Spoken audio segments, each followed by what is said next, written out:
Students, today we will read second part of our first chapter, 3 questions in our 7th class coursebook, Honeycomb. Let's start. The king turned round and saw a bearded man running towards them. राजा पीछे मुड़ा और राजा क्या देखता है कि उसके पीछे एक दाढ़ी वाला आदमी दौड़ता हुआ आ रहा है उन दोनों की तरफ. His hands were pressed against his stomach. उसने अपने हाथों से अपने पेट को दबा रखा था. From which blood was flowing, जिसमें से खून बह रहा था. When he reached the king, he fainted and fell to the ground.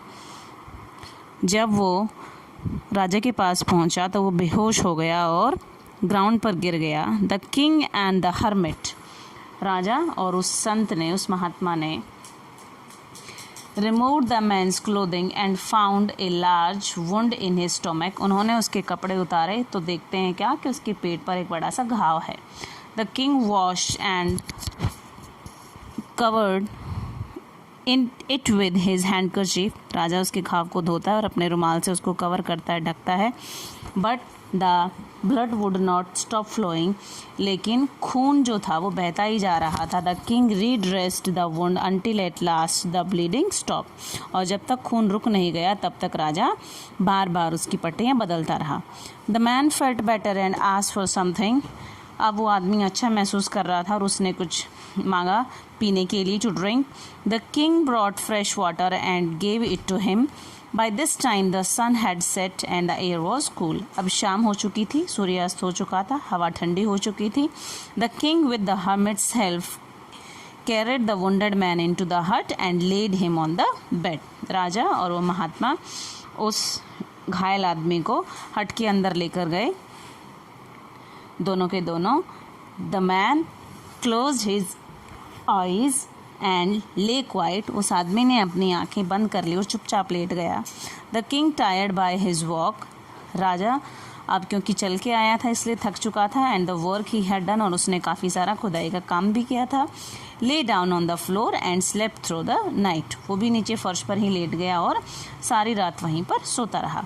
When he अवोक, जब वो उठा, it was several minutes before he could remember, वो कुछ याद करने लगा, वेयर ही वॉज और why the strange bearded man lying on the bed was. अचानक से राजा उठा तो सोचता है कि वो कहाँ है और ये जो घायल व्यक्ति है ये बेड पर क्यों लेटा हुआ है, कौन है ये. Forgive me said the bearded man in a week voice. और जो दाढ़ी वाला व्यक्ति था वो एक कमज़ोर आवाज़ में कहता है, मुझे माफ़ कर दो. When he saw that the king was awake, जब वो देखता है कि राजा उठ चुका है. I do not know you and have nothing to forgive you for said the king. राजा कहता है कि ना मैं तुम्हें जानता हूँ और मैं तुम्हें किस बात के लिए माफ़ करूँ. You do not know me but I know you. I am that enemy of yours who swore revenge. Revenge मतलब बदला लेना. On you because you put my brother to death and seized my property. तो वह व्यक्ति बताता है, दाढ़ी वाला, कि मैं तुम्हारा दुश्मन हूँ और मैं वो व्यक्ति हूँ जिसके भाई को तुमने दंडित किया था और हमारी सारी प्रॉपर्टी को आपने सीज़ कर दिया था. तब मैंने शपथ ली थी, कसम खाई थी कि मैं आपसे बदला लूँगा. I knew you had gone alone to see that hermit and I made up my mind to kill you on your way home. मैं जानता था कि आप अकेले गए हैं इन हर्मिट से मिलने के लिए और तभी मैंने अपने दिमाग में ये निश्चय कर लिया था कि मैं रास्ते में ही आपकी हत्या कर दूंगा. But the day passed and you did not return. लेकिन दिन गुजर गए और आप वापस नहीं आए. So I left my hiding place and I came upon your body guard.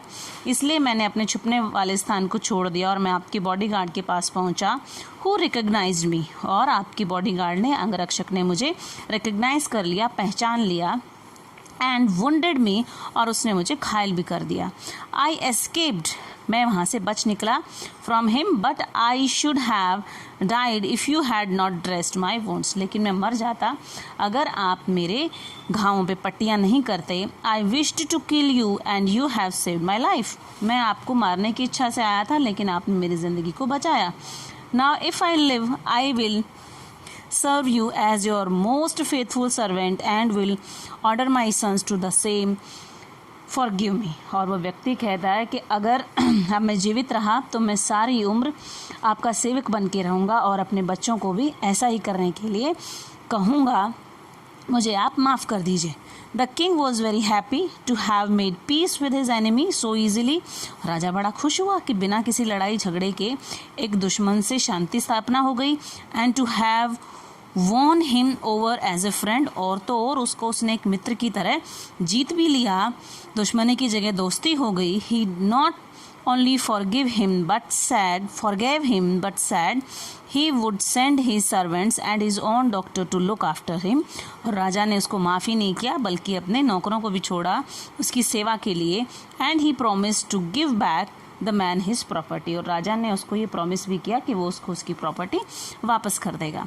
Living the wounded man the king went out of the hut and looked round for the hermit. राजा उस घायल आदमी को छोड़कर दोबारा से हर्मिट को ढूंढने के लिए आया बाहर। Before going away he wished once more to get answers to his questions. और जाने से पहले वो एक बार और इच्छा रखता था कि उसको उसके उन तीनों प्रश्नों के उत्तर मिल जाएं। The hermit was on his knees sowing seeds in the beds that had been dug the day before। और जो हर्मिट था, जो संत था, वो बिजी था उन क्यारियों में बीज डालने के लिए जो उन्होंने कल खोदी थी। The king went up to the hermit and said for the last time I beg you to answer my questions wise man. और राजा उनसे प्रार्थना करता है कि हे बुद्धिमान व्यक्ति, मैं आपसे बेग करता हूँ, मैं आपसे प्रार्थना करता हूँ कि मेरे 3 प्रश्नों के उत्तर दे दीजिए। You have already been answered said the hermit. Hermit ने कहा आपको तो उत्तर पहले ही दे चुके हैं, मिल चुके हैं। Still bending down to the ground, और जो हर्मिट था वो अब भी ग्राउंड की तरफ झुका हुआ है, ज़मीन की तरफ। And looking up at the king as he stood before him, और राजा की तरफ वो देख रहा है। How have I been answered, what do you mean. राजा कहता है कैसे मुझे प्रश्नों के उत्तर मिल गए, आपका क्या अर्थ है। Do you not see, replied the hermit, if you had not pitied my weakness yesterday and had not dug these beds for me, you would have gone away। Hermit कहता है कि आपने क्या इस बात की तरफ ध्यान नहीं दिया कि अगर आपको कल मेरी कमज़ोरी पर, मेरी बुढ़ापे की अवस्था पर अगर दया नहीं आई होती तो आप मेरी क्यारियाँ नहीं खोदते मेरे लिए और आप चले गए होते। Then that man would have attacked you and you would have wished you had stayed with me, so the most important time was when you were digging the beds। और अगर आप गए होते तो व्यक्ति रास्ते में आपके ऊपर हमला कर देता। तो सबसे मोस्ट इम्पॉर्टेंट, जो सबसे ज़रूरी समय था वो था जब आप मेरे लिए क्यारियाँ खोद रहे थे। And I was the most important man, और तब मैं सबसे ज़रूरी व्यक्ति था। And to do me good was your most important business, और मेरा भला करना आपका सबसे ज़रूरी काम था। आफ्टर वर्ड्स, इसके बाद, when the man rain towards the most important time was when you were caring for him. और जब वो व्यक्ति हमारे पास भाग के आया तो आपके लिए सबसे ज़रूरी समय था जब आपने उस व्यक्ति की देखभाल की। Because if you had not dressed his wounds he would have died without having made peace with you.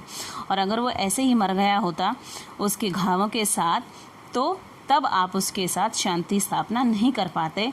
So he was the most important man, तब वो सबसे ज़रूरी व्यक्ति था।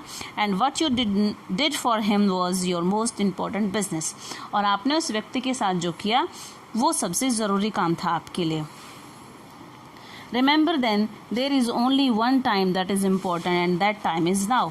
और तब वो साधु जी समझाते हैं कि हमेशा याद रखो कि जो वर्तमान समय है, जो आज का पल है, जो अब का समय है, वही सबसे ज़रूरी समय है। It is the most important time because it is the only time we have any power to act. क्योंकि वर्तमान समय में ही हमारे पास शक्ति है कि हम कुछ कर सकते हैं। जो समय बीत चुका है उसमें हम कुछ बदलाव नहीं कर सकते, और जो समय आया ही नहीं है उसमें हम क्या करेंगे फ़िलहाल। तो जो सबसे मुख्य, सबसे ज़रूरी समय है वो है वर्तमान का समय, क्योंकि उसमें जो हम करेंगे वही हमारे भविष्य को भी प्रभावित करेगा। The most necessary person is a person you are with at a particular moment, for no one knows what will happen in the future and whether we will meet anyone else. और फिर संत आगे समझाते हैं कि सबसे मुख्य व्यक्ति किसी भी समय वो है जिस व्यक्ति के साथ आप उस समय पर हो, क्योंकि फ्यूचर का किसी को नहीं पता कि फ्यूचर में क्या होगा और आप किससे मिलेंगे किससे नहीं मिलेंगे। तो वर्तमान में आप जिस व्यक्ति के साथ हैं वो आपके लिए सबसे ज़रूरी होना चाहिए। The most important business is to do that person good, और सबसे ज़रूरी काम जो आपके करने के लिए वो है कि आप जिस व्यक्ति के साथ हैं वर्तमान में उसका भला करना। Because we were sent into this world for that purpose alone, क्योंकि इस धरती पर हमें इसी उद्देश्य की स्थापना के लिए पृथ्वी पर भेजा गया है। That was all. Thank you for listening.